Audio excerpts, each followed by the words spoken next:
This is the most controversial moment of the FIFA World Cup 2026 so far. Croatia thought they had scored a dramatic stoppage time equalizer against Portugal. The ball crossed the line. The players celebrated. Then VAR stepped in, detected this tiny header, and the goal was disallowed for offside. But look at this graph. That spike is the exact moment the ball was touched. There was no visible button pressed by the referee, no microphone inside the ball, and the system did not simply guess from the television footage. The football itself detected the contact. So how can a ball know that someone touched it? And how can it detect a header so small that millions of viewers barely noticed it? This is connected ball technology, and today, we are breaking down exactly how it works. Inside the official World Cup ball is a tiny motion sensor called an inertial measurement unit, or IMU. It measures extremely small changes in the ball's movement. When the ball is kicked, headed, deflected, or struck by a player's hand, its acceleration changes instantly. The sensor records that change. But here is the part that makes this technology so powerful. The sensor collects data 500 times every second. That is what 500 Hertz means. For comparison, standard television footage might show around 50 or 60 frames per second. The ball is producing far more timing information than the broadcast camera. That allows the system to identify the contact point with incredible precision. So when the Croatian player headed the ball, the sensor registered a sudden change in acceleration. That change created the spike you saw on the screen. Before the touch, the graph was relatively flat. At the moment of impact, it jumped. Then it quickly returned toward normal. Think of it like a heartbeat monitor for the football. Every kick, header, or deflection produces a physical signal. The stronger the impact, the more noticeable the change can be. But detecting the touch is only the beginning. The sensor inside the ball sends its information wirelessly to receivers positioned around the stadium. That data is then delivered to the VAR system in real time. The officials can use it to determine the exact moment the ball was played. And for offside decisions, that exact moment is everything. Offside is not judged when the attacker receives the ball.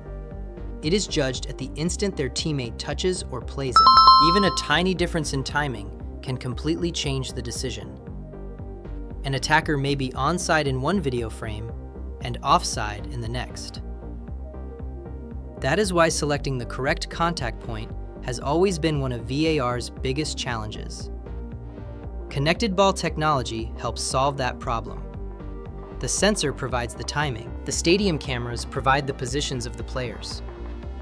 The tracking system follows the relevant parts of each player's body. Then the information is combined to create the offside decision. So the ball does not judge offside by itself. It cannot see where the defenders are, and it cannot decide whether a player should be penalized. Its main job is to tell the system precisely when the contact happened. But there is another important detail. The sensor is not loose inside the ball. It is held securely in position by a special suspension system. That keeps the technology stable while the football is spinning, bouncing, and traveling at high speed. The system is designed so the sensor does not noticeably affect the weight, balance, or flight of the ball. The players are still supposed to experience a normal match ball. They are simply playing with a football that is constantly measuring its own movement.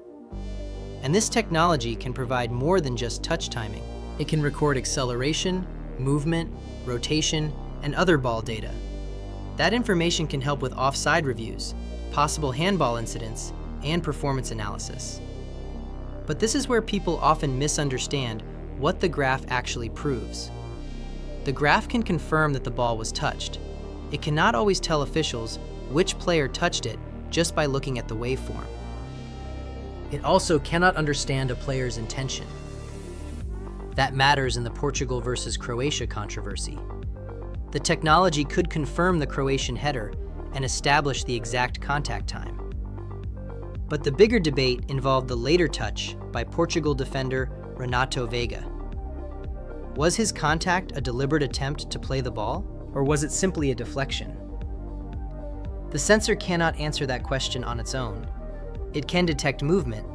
It cannot read intention. That still requires the referee to examine the footage and apply the laws of the game. So despite all this technology, human judgment has not disappeared. The system provides better evidence. The officials still have to interpret it. And that is what makes this moment so interesting. The graph looked completely objective. A clean line, a sudden spike, a precise contact point. But the final decision still depended on what happened around that touch and how the referee interpreted the play. Connected ball technology can tell us exactly when the football moved. It can help locate a touch within milliseconds. It can make offside reviews faster and more accurate. But it cannot solve every controversy. Because football is not only about where the ball was. Sometimes it is about what a player was trying to do. And no sensor inside a football can fully measure that yet. That's all for this video.